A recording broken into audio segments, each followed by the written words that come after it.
Hey family, how y'all doing today? Thank you for tuning in. This is Craig with CraigTrader, and just thank you for tuning in. If it's your first time stopping by, everybody, please hit that like button, subscribe, share with your friends, family, and your coworkers. We're on a journey to build wealth together, faster.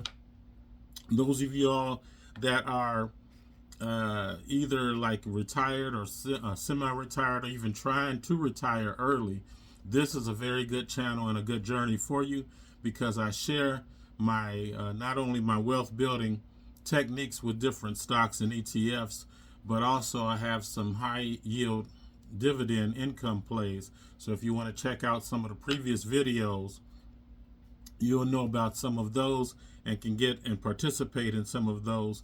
And as far as the yields and the monthly payouts that are being paid out, also I have some weekly dividend paying stocks that I'm into and ETFs that I'm into. I'll get into that a little bit later on. But please hit that notification bell too, so that you know when I come out with new material, you'll be able to get it. Go over to CraigTrader.com, if you will, also, and subscribe to the email newsletter. It's a free email newsletter where I let you all know what kind of plays or if I make some changes during the week and I haven't made a video yet, you all will be privy to that information. Also, by being a subscriber to the new email newsletter, you will get trades that I may not put on the videos at all. So please do that. It's free. Just drop your email in there. Also, hit the notification bell again. Also, put any comments you may have down in the comments section. We're a relatively new channel again, and I'm building up pretty quickly. We're building up over 2,500 subscribers right now. We want to get up to that 3,000 subscribers mark, as well as continuing to just grow and give you all the content and the information that's needed for us to develop together. So this is a end of the week recap for the week, market recap, and I just wanted to go over a few things, a few figures with you. In my investment portfolio, of course, I track and invest in cryptocurrency as well as stocks and ETFs, and I'm sure some of you all are probably doing the same. I like to have a pretty diversified portfolio so that it not only lessens risk, but it increases your chances of upward movement of things that you may not ordinarily invest in. I know with just holding something like the S&P 500, you can get the diversification, but you won't get the upward movement that some single stocks and other investments may have. Also, you may not have the downward hedge. For instance, if there's too much inflation or there's a great pullback in the market, there's strategies we can use for that, and there's investments we can use for that, like in the energy market, precious metals, gold, silver, things of that nature. So we'll be discussing all of those things as we go along, of course.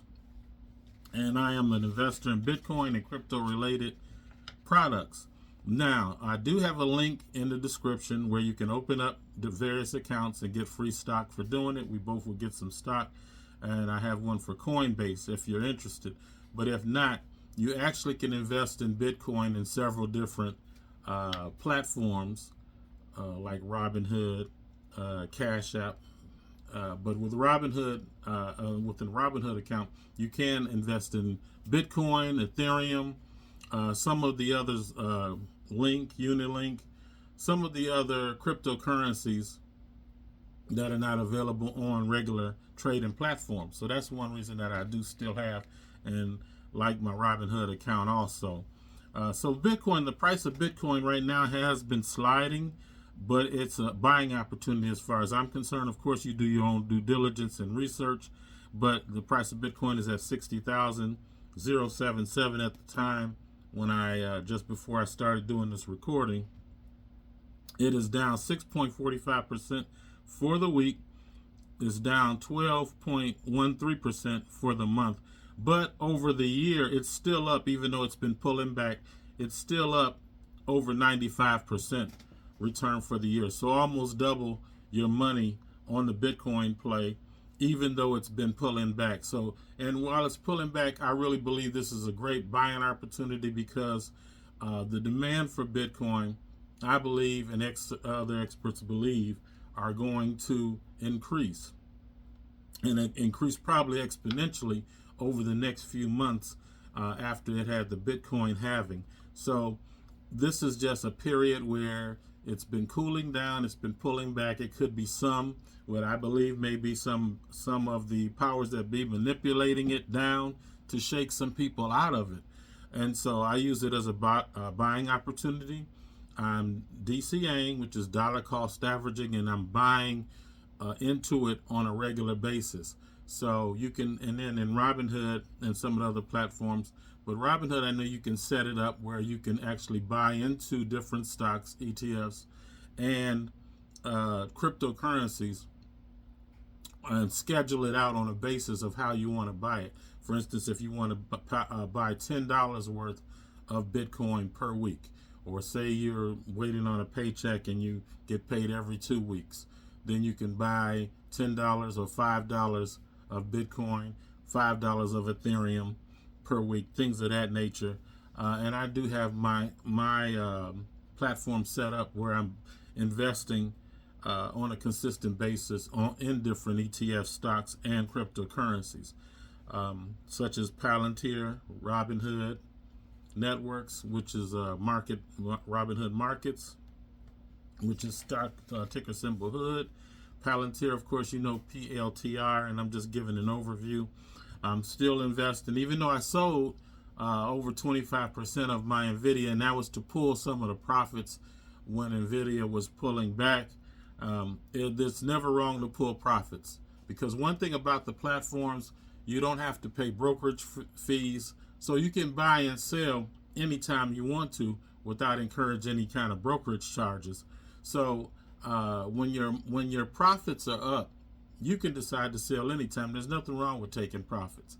You never know. What if some major event hits, what we call black swan event, and it hits the market and you're not expecting it to, or something happens with a particular company and it draws it down for the time being. Well, I'm up over 100% in most of my NVIDIA stock. So I pulled 25% of it to pay some things, to also redistribute, reinvest in some other things, but I'm still dollar cost averaging back in NVIDIA. And I alerted the email newsletter subscribers that at the time that I sold my 25% before I did the broadcast. So it's never wrong to pull profits. Even those of you that are option traders, which I do have some option trades in right now on Nike. I won't discuss that on here, but if you are a newsletter subscriber for free, I'm going to post by tomorrow or so what trades I put in for this past Friday, and we'll see how that pans out on Monday and in the rest of the week. May not be into it long. It depends on what kind of profit I'm able to pull on it. So also QQQ is one of the ETFs that I invest in. It's priced right now at $4.79, 23 cents. Of course, you can buy partials in these different platforms. It is down negative 0.64%. For the month, it's up 4.87%, and that tracks the NASDAQ market, the NASDAQ 100 market. Year to date, it is up 18%. So I like QQQ over SPY or the S&P 500 simply because of the heavy weight of technology companies in QQQ. And QQQ historically generally has outpaced and beat the S&P 500. So with that said, though, you also have to be careful, because just like it's faster going up, if there's a pullback, there's a possibility it'll pull back more than the S&P 500 or SPY. So you just have to be prepared with that. But I invest in both, so I kind of diversify myself between both of those also. So I can I can get the upward gain also of QQQ, spread some of that with S&P 500, but also if there's a downturn, then also I'm diversified as well. And so and I do have a video.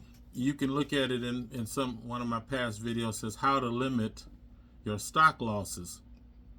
So it'd be good to take a look at that video also, because when there's a pullback or the market's pulling back of certain stocks, you can, if you don't even know how to put puts on it or buy puts against a particular stock, if the general market's going out, there are stocks and ETFs out here that have an inverse effect, and they go the opposite way of the market. So if the market's coming down, there are investments that you can get into where your investment will go up while the market's coming down, and that'll hedge you against taking a full downturn or a full ride down like some people will have to.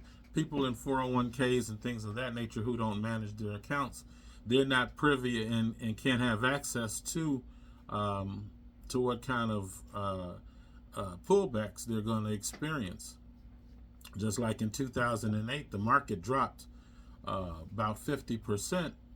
People panicked in their 401ks and things of that nature, because if you had 100,000 in 401k and all of a sudden now it's 50,000, a lot of people panicked and sold out, and that was the wrong time to sell out of it. If you're going to ride it down that far, you might as well hold it. The market has a tendency to always come back, and when with such a heavy pullback, it'll come back even usually greater than the 10% per year average that it's used to doing. So that's just a part of investing, is having the stomach to handle downturns too, and potential losses, and what to do with your losses. Well, if you lose on a stock and it turns out to be a bad stock, sell it.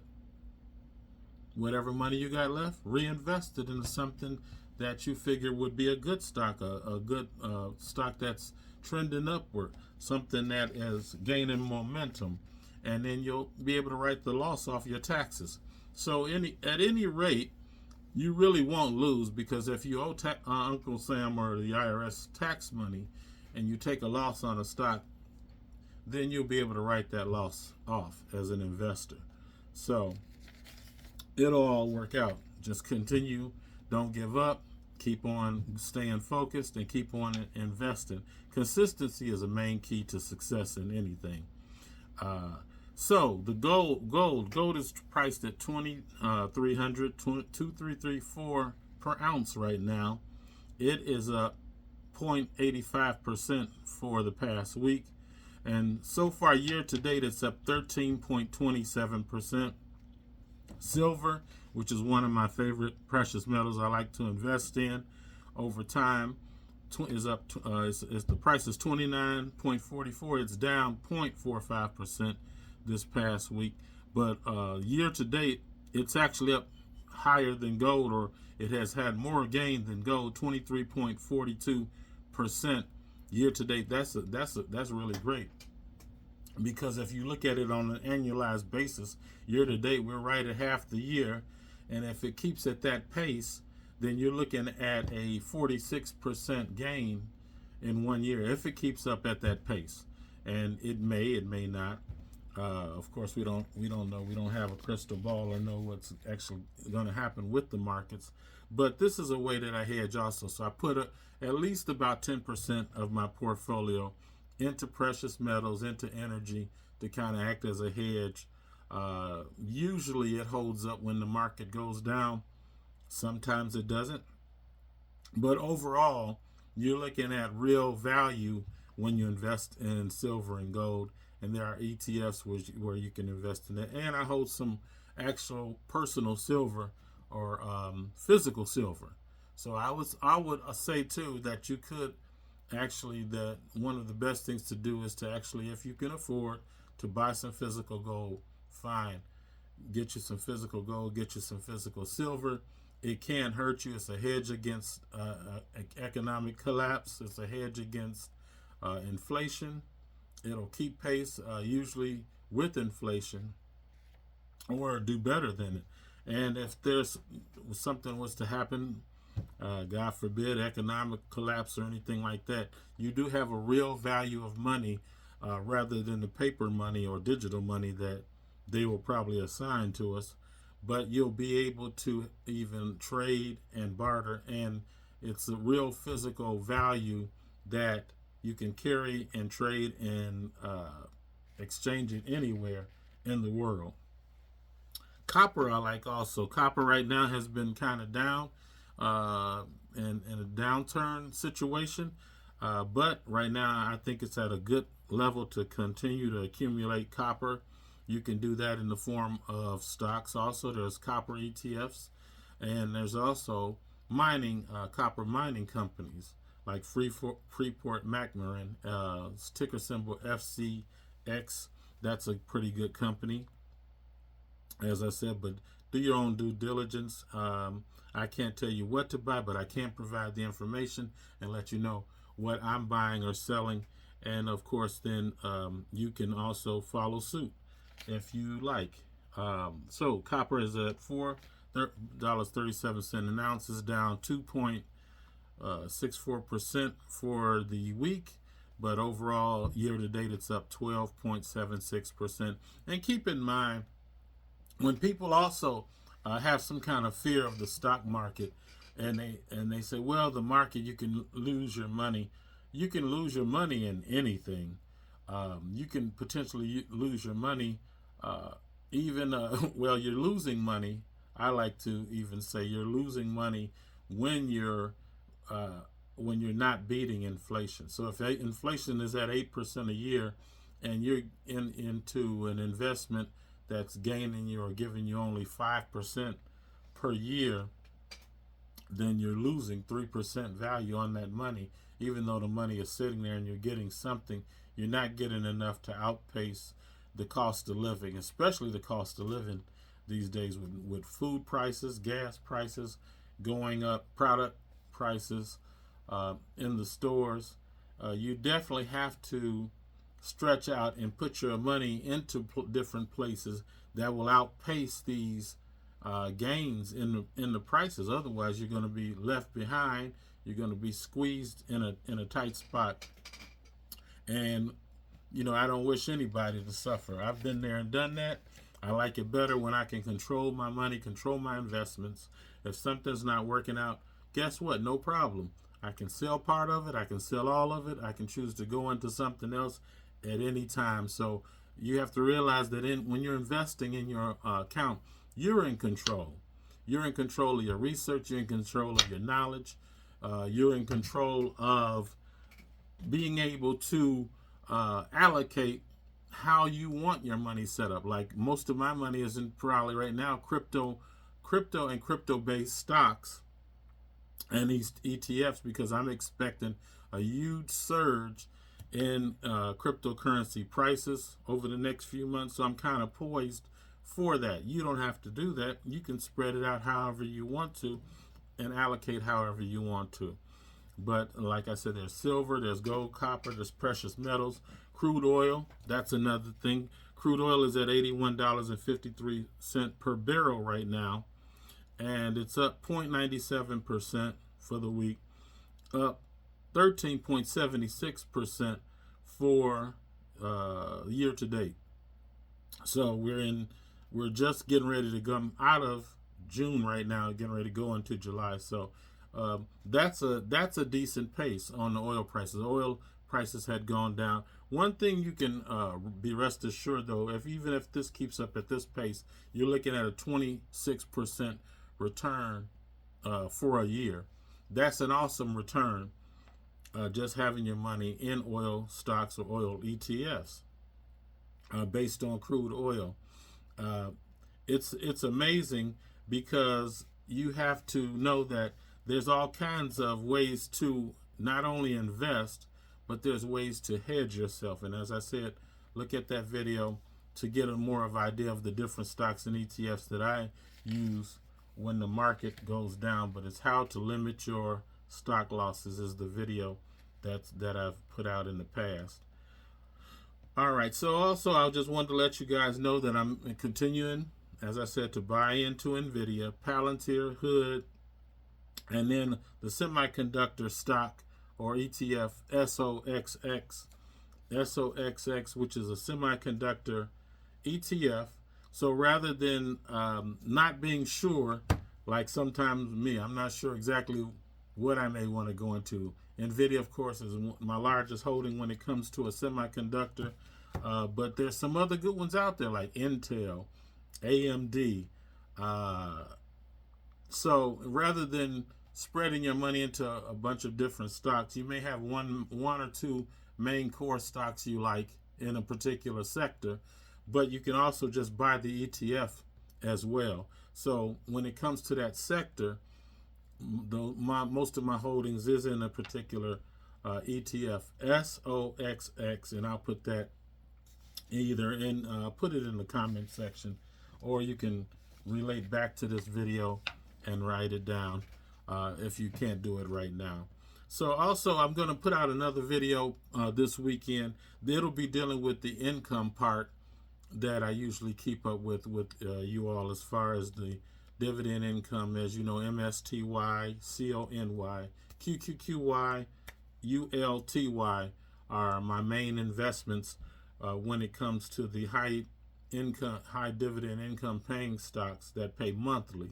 So those of you all that want to increase your wealth, but also increase your income while you're building your wealth, these have been phenomenal tools to do that, because literally as they pay out these dividends, I've been reinvesting a portion of my payments because it more than covers my expenses. So I take a portion of my payouts and reinvest them back into these dividend plays, or I may put it into if I see an opportunity, put it into an option play. But for the most part, I'm reinvesting most of those dividends, or at least half of the dividends, back in, so that it increases not only the amount of the holdings, but it will increase your dividend payout for the next month also. So you can either set that if you don't need the money right now, like a friend of mine, I told him about these things, so he's putting money into them. He's putting like 5,000 in one, 5,000 in another, things like that. But he set his so that it's on automatic dividend reinvestment, because he doesn't need the income, because he gets a pension from his job he retired from.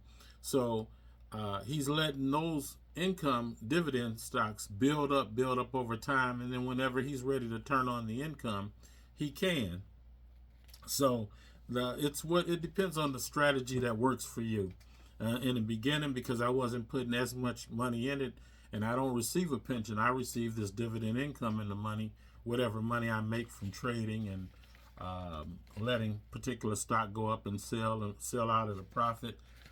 That's a form of trading also, but I don't get a pension from a company or anything like that. I live off of my dividends and my investments, and it's been working out for me great. I'm not monetized on YouTube or any of these platforms, any of that yet, but we know that that's coming, and we speak it, and we believe it, and we know that it's going to come to pass, right?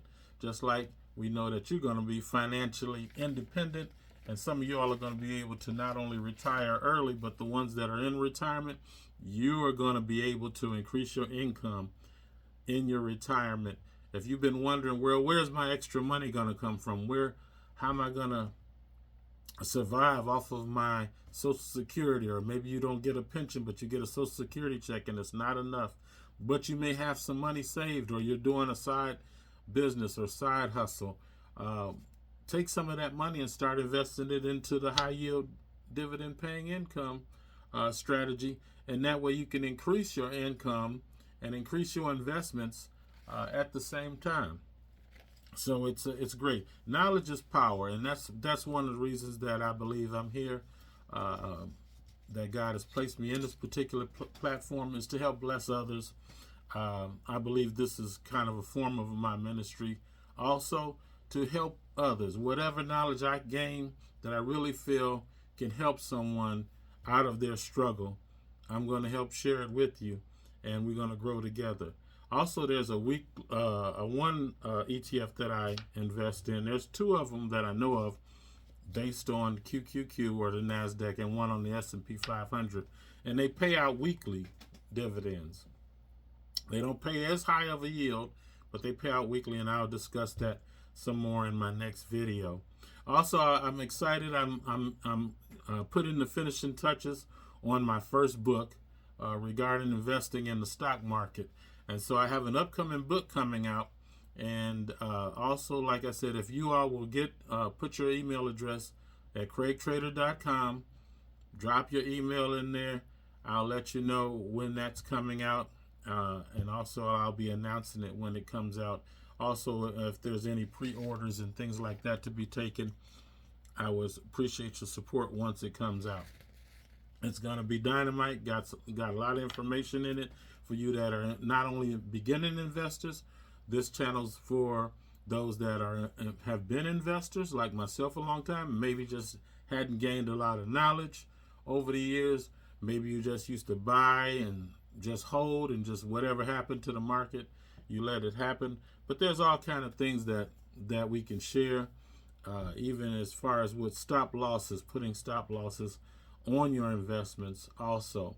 And I generally do about a 25% stop loss on most of my investments, so that if the market falls or that particular stock begins to crash, when it hits that 25% market, which means it's really going into what we consider bear territory, it'll just trigger and sell out, and I can decide to hold one share or two shares and watch it and see when it may bottom out and go back into it again.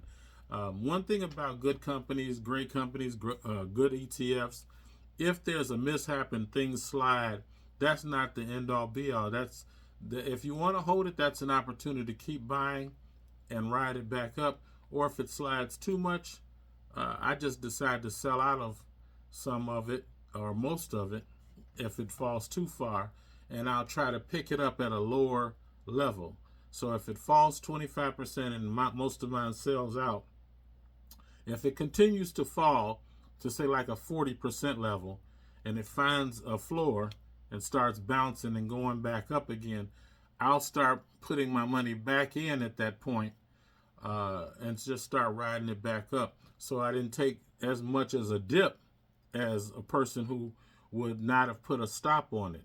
And I'm beginning to buy it back in at a lower price and ride it all the way back up again, and just continue to make money off that money. So please hit that like button, subscribe, share, hit the notification bell. Look, I just wanted to let you all know it is a pleasure to be able to come to you all. Please put some comments in there, some material that you may want or may want covered, or if you have any questions, drop it in the comments, and I'll deal with it as soon as I can. So, until we see each other again, look, you can't win the game unless you're in the game. So get in the game, play to win, stay blessed, stay focused, stay positive, and I'll see you soon.